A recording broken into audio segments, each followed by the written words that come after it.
দেখুন, গোলকপুর টু যে শ্রীরামপুরের যে রাস্তাটা, এটা দীর্ঘদিন যাবৎ নষ্ট হয়ে আছে। নষ্ট ঠিক বলবো না, দেখুন এই কথাটা আমার বলার ইচ্ছা ছিল না, তারপরেও বলতে হচ্ছে।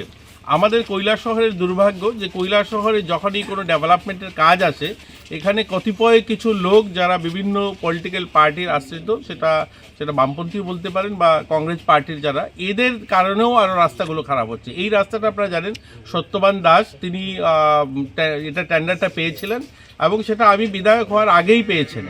অথচ এই রাস্তাটা 4 বছর, আমি বিধায়ক হয়েছি 3.5 বছর, এবং এটা 4 বছরেরও বেশি সময় হয়েছে সত্যবান দাস কাজটা পেয়েছেন।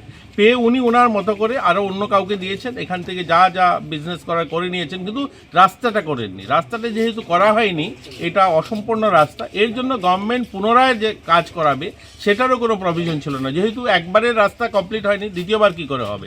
যাই হোক, এটা বিভিন্ন আইনি বিষয়ে জটিলতা কাটিয়ে এখন আমাদের সিদ্ধান্ত হয়েছে, গভর্নমেন্ট আবার মঞ্জুরি দিয়েছেন যে রাস্তাটা করার জন্য।